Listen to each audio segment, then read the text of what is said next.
나는 올해 나이 58이다. 그러니까 정확히는 58세? 아침에 눈을 뜨면 항상 시계부터 본다. 습관이 된 지 벌써 3년째다. 오전 6시 반. 예전 같으면 이미 세수하고 와이셔츠에 팔을 끼워 넣고 있을 시간이다. 회사까지 지하철로 1시간 반, 출근 시간에 딱 맞추려면 7시에는 집을 나서야 했으니까. 하지만 이제는 그럴 필요가 없다. 아니, 그럴 곳이 없다는 게 정확한 표현이겠지. 30년을 다닌 회사였다.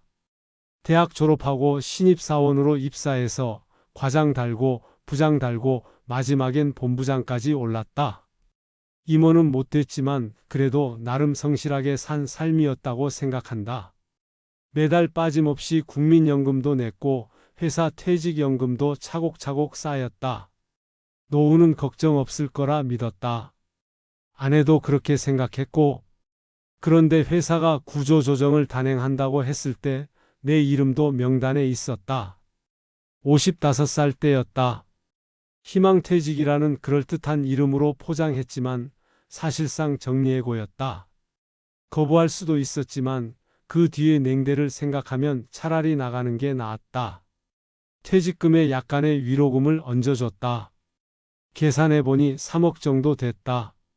3억이면 괜찮잖아? 국민연금 받을 때까지 버티면 되지. 그때는 그렇게 생각했다. 국민연금은 63세부터 받을 수 있다고 했으니까 8년만 버티면 됐다. 아니, 정확히는 지금 기준으로 5년을 더 버텨야 한다. 처음 1년은 그럭저럭 괜찮았다. 30년 만에 누리는 휴식이라고 생각하니 마음이 편했다. 아침에 늦잠도 자고 낮에 도서관 가서 책도 읽고 오랜만에 등산도 다녔다. 아내는 이제 좀 쉬어. 그동안 고생 많았어. 라며 다독여줬다. 대학생인 딸과 고등학생인 아들도 아빠 푹 쉬어. 라고 했다. 하지만 1년이 지나자 불안이 엄습했다. 통장 잔고를 확인할 때마다 숫자가 줄어드는 게 보였다. 재취업을 알아봤다. 헤드헌터에게도 연락했고 지인들에게도 부탁했다. 하지만 50대 중반의 전직 본부장을 원하는 곳은 없었다. 아니, 있기는 했다. 월급은 신입사원 수준이고 직급도 대리나 과장으로 내려가야 하는 자리들이었다. 이건 아니지. 자존심이 허락하지 않았다. 30년 커리어가 무색해지는 제안들이었다. 그렇게 1년이 더 지났다. 이제 퇴직한 지 2년째다. 통장 잔고는 눈에 띄게 줄었다. 아들 대학 등록금, 딸 생활비, 집 관리비, 보험료, 통신비, 식비. 나가는 돈은 끝이 없는데 들어오는 건 없었다. 3억이 얼마나 큰 돈인가 싶었는데 막상 까먹기 시작하니 순식간이었다. 이제 남은 돈은 1억 8천만 원. 이 돈으로 5년을 더 버텨야 한다. 월로 환산하면 60개월. 한 달에 300만 원씩 쓴다고 치면 계산하다 말았다. 계산기를 두드리는 손가락이 떨렸다. 국민연금을 조기 수령할 수 있다는 걸 알았다. 60세부터 받을 수 있다고 했다. 하지만 조기 수령하면 연금액이 30% 가까이 깎인단다. 그래도 안 받는 것보다는 낫지 않을까? 매일 밤 침대에 누워 생각한다. 2년만 더 버티면 조기연금이라도 받을 수 있다. 그런데 2년을 버틸 수 있을까? 작년 가을 드디어 체면을 버리고 일자리를 구했다. 아파트 경비 보조였다. 월급은 200만 원. 새벽 6시부터 오후 2시까지 근무하는 조건이었다. 30년 커리어의 본부장이 아파트 경비 보조가 된다는 게 믿기지 않았다. 하지만 선택의 여지가 없었다. 첫 출근날 경비실 문을 열고 들어갔을 때의 기분을 잊을 수 없다. 경비 아저씨는 나보다 5살 많은 63이었는데 한눈에 봐도 나를 편하게 생각하지 않는 눈빛이었다. 여기 처음이시죠? 이것저것 알려드릴 테니 잘 따라오세요. 여기서는 그가 선배고 나는 신입이었다. 쓰레기 분리수거, 택배 정리, 방문객 확인, 주차 관리. 하는 일은 단순했지만 의외로 힘들었다. 무엇보다 힘든 건 주민들의 시선이었다. 예전에 내가 살던 아파트에서도 경비 아저씨들이 있었지만 솔직히 제대로 쳐다본 적이 없었다. 그냥 배경처럼 존재하는 사람들이었다. 이제 내가 그 배경이 됐다. 어느 날 출근길에 같은 아파트에 사는 30대 남자가 경비실 앞을 지나가다 나를 봤다. 그는 멈춰 서서 나를 빤히 쳐다봤다. 뭔가 말을 하려는 것 같았지만 결국 아무 말도 하지 않고 지나갔다. 나중에 안 사실인데 그는 내가 본부장으로 있을 때 면접을 봤던 지원자였다. 당시에는 떨어뜨렸다. 그날 밤 잠을 이룰 수 없었다. 이게 내 인생인가 싶었다. 30년을 성실하게 산 대가가 이건가? 분노와 자괴감이 동시에 밀려왔다. 아내는 내 등을 쓰다듬으며 괜찮아, 다 잘 될 거야. 라고 위로했지만 무엇이 괜찮고 무엇이 잘 된다는 건지 알 수 없었다. 석 달을 버텼다. 더 이상은 못하겠더라. 몸도 힘들었지만 마음이 더 힘들었다. 매일 아침 경비실로 출근하는 게 형벌처럼 느껴졌다. 결국 그만뒀다. 경비 아저씨는 요새 젊은 사람들은 근성이 없어. 라며 혀를 찼다. 나는 젊은 사람이 아니었지만 그에게 나는 한참 어린 신참이었다. 그만두고 나서 한 달 동안 집에만 있었다. 나가고 싶지 않았다. 사람들을 마주치고 싶지 않았다. 혹시라도 아는 사람을 만날까 봐 두려웠다. 요새 뭐해? 라는 질문에 뭐라고 대답해야 할지 몰랐다. 아내가 파트타임 일을 구했다. 마트 계산대였다. 시간당 10,000원. 하루 5시간씩 일주일에 닷새를 나갔다. 한 달에 100만 원 조금 넘게 벌었다. 전업주부로 20년을 살았던 아내가 마트 계산대에 앉아있는 모습을 상상하니 가슴이 미어졌다. 당신은 쉬어. 내가 벌게. 아내는 태연하게 말했지만 나는 알 수 있었다. 밤마다 화장실에서 혼자 우는 소리를, 거울 앞에서 주름진 얼굴을 쳐다보며 한숨 쉬는 모습을, 이 모든 게 내 책임이었다. 딸이 휴학을 했다. 1년만 쉬고 싶어. 라고 했지만 진짜 이유는 알고 있었다. 등록금과 생활비가 부담스러웠던 거다. 아들은 장학금을 받으려고 미친 듯이 공부했다. 예전에는 그저 평범한 학생이었는데 요즘은 밤늦게까지 책상 앞에 앉아 있었다. 아빠, 나 장학금 받았어. 아들이 조심스럽게 말했을 때 나는 잘했다라고 말하고 싶었지만 목이 메어 말이 나오지 않았다. 아들은 기뻐해야 할 순간에도 내 눈치를 봤다. 그 모습이 너무 안쓰러웠다. 우리 집은 서서히 무너지고 있었다. 아니, 이미 무너진 건지도 몰랐다.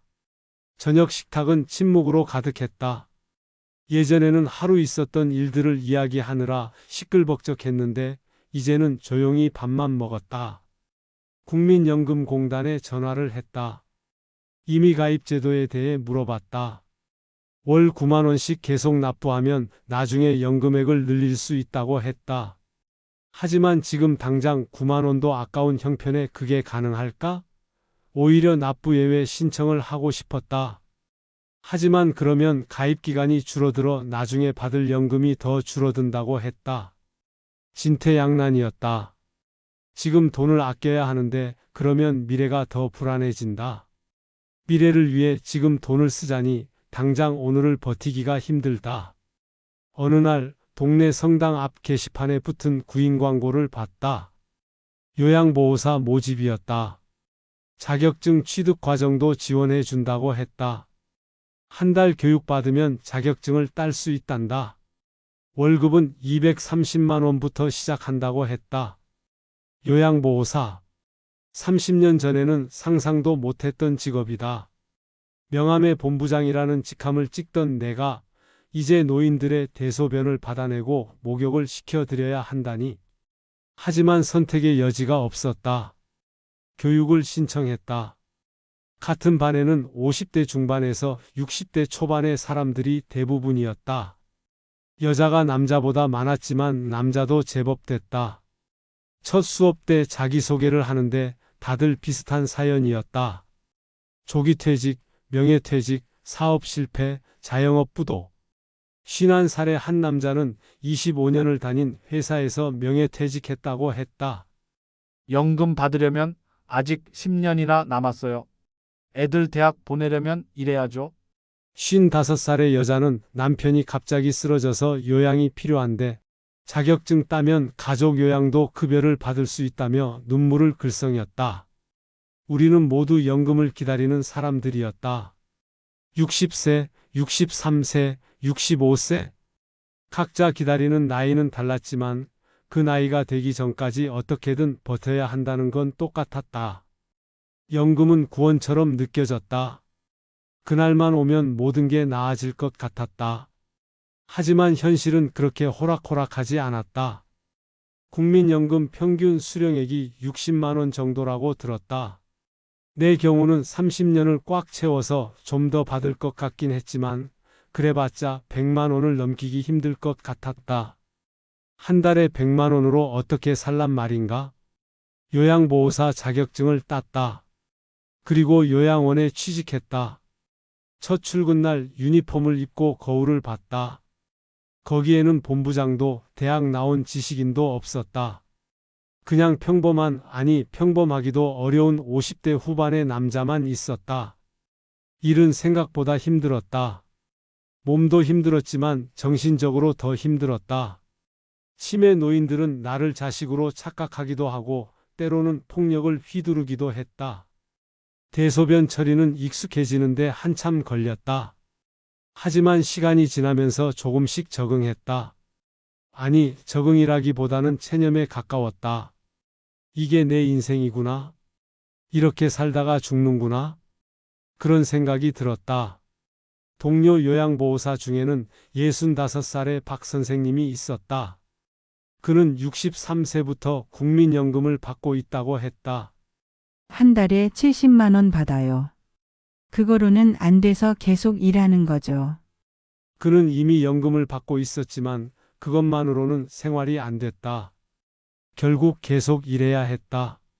선생님은 몇 살 때 받아요? 63살이요. 그럼 아직 5년 남았네요. 힘내요. 박 선생님은 쓸쓸하게 웃었다. 5년이면 금방이에요. 금방 오니까 너무 조급해하지 마세요. 금방? 5년이 금방? 나에게 5년은 영겁의 시간처럼 느껴졌다. 밤에 집에 돌아오면 녹초가 됐다. 샤워하고 저녁 먹고 침대에 누우면 그대로 기절하듯 잠들었다. 주말에도 쉬지 못했다. 돈을 더 벌기 위해 주말 근무를 자청했다. 한 달에 240만 원 정도 벌었다. 거기에 아내가 버는 100만 원을 합치면 340만 원. 그럭저럭 살만했다. 하지만 저축은 꿈도 못 꿨다. 나가는 돈이 너무 많았다. 집 관리비, 보험료, 통신비, 식비, 교통비. 한 달이 지나면 통장은 텅 비었다. 간혹 병원비라도 나가면 마이너스 통장을 긁어야 했다. 퇴직할 때 받았던 3억은 이제 5천만 원 정도 남았다. 당장 급한 일이 생기면 쓸 돈이었다. 이 돈만은 절대 건드리지 말자고 아내와 약속했다. 5년 후 연금 받을 때까지 버티기 위한 마지막 보루였다. 가끔 대학 동창들한테 연락이 온다. 동창회 하자는 연락. 예전에는 한 달에 한 번씩 만났는데 이제는 나가지 않는다. 만나면 요새 뭐해? 라는 질문이 나올 텐데 솔직하게 말할 자신이 없었다. 요양보호사 한다고 말하면 어떤 표정을 지을까? 동정? 안쓰러움? 아니면 나는 안 그래서 다행이야 라는 안도감? 친구 중에 김 씨라는 놈이 있다. 걔는 똑같이 55살에 퇴직했는데 퇴직금으로 작은 사업을 시작했다. 커피숍이었다. 처음에는 잘 됐다. 1년 정도는 괜찮았다. 하지만 주변에 프랜차이즈 커피숍들이 생기면서 손님이 줄었다. 결국 2년 만에 문을 닫았다. 퇴직금 2억은 다 날렸다고 했다. 김 씨는 지금 대리운전을 한다. 밤 10시부터 새벽 3시까지 한 달에 300만 원 정도 번다고 했다. 그래도 나은 거야. 일한 만큼 받으니까. 전화 너머로 들리는 김 씨의 목소리는 피곤에 절어 있었다. 우리 세대가 다 이렇게 살고 있구나. 50대에 퇴직하고 60세나 63세까지 버티다가 겨우 연금 받으면 또 그 돈으로는 부족해서 계속 일하고, 이게 우리가 그토록 꿈꿨던 노후인가? 어느 날 뉴스에서 국민연금 수급 개시 연령을 68세로 늦춘다는 이야기를 들었다. 아직 확정된 건 아니라고 했지만 그 이야기를 듣는 순간 온몸에 힘이 빠졌다. 68세? 그럼 나는 10년을 더 버텨야 한다는 건가? 아내와 마주 앉아 이야기했다. 여보, 우리 앞으로 어떻게 살아야 할까? 모르겠어요.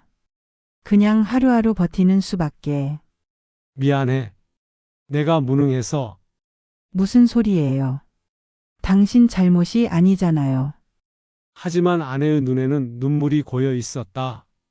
우리는 한참을 아무 말 없이 앉아 있었다. 요양원에서 돌보는 할머니 한 분이 있다. 90세가 넘었다. 치매가 심해서 나를 못 알아보는 날이 많다. 그런데 어느 날 할머니가 갑자기 내 손을 잡으며 말했다. 아가, 힘들제? 다 힘들제? 그 순간 눈물이 났다. 치매에 걸린 할머니도 아는 건데 나는 왜 인정하지 못했을까? 힘들다고, 너무 힘들다고. 지금 나는 58세다. 국민연금을 받으려면 5년을 더 기다려야 한다. 5년이 얼마나 긴 시간인지 이제 안다. 1825일. 하루하루가 너무 길다. 아들이 어제 말했다. 아빠 나 졸업하고 취직하면 아빠 좀 쉬게 해드릴게요. 고맙지만 서글펐다. 22살 아들이 아버지 걱정을 해야 하는 현실이. 오늘도 아침 6시 반에 일어났다. 요양원에 가야 한다. 할머니, 할아버지들이 기다린다. 그리고 5년 후 드디어 국민연금을 받는다. 그때까지 버텨야 한다. 버틸 수 있을까? 모르겠다. 하지만 버티는 수밖에 없다. 그게 우리에게 남은 유일한 선택지니까? 창밖에 아침 햇살이 비친다. 새로운 하루가 시작된다. 나는 유니폼을 입고 집을 나선다. 오늘도 하루를 산다. 연금을 기다리며. 오늘 이야기는 여기까지입니다. 다음 이야기에서도 더 흥미진진한 이야기로 찾아뵙겠습니다.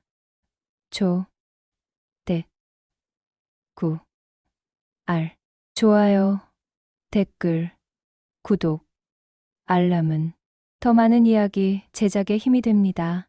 지금까지 사연당에서 전해드렸습니다. 감사합니다. 얼른 구독하셔서 새로 올라오는 글을 빠르게 알람 받아보세요.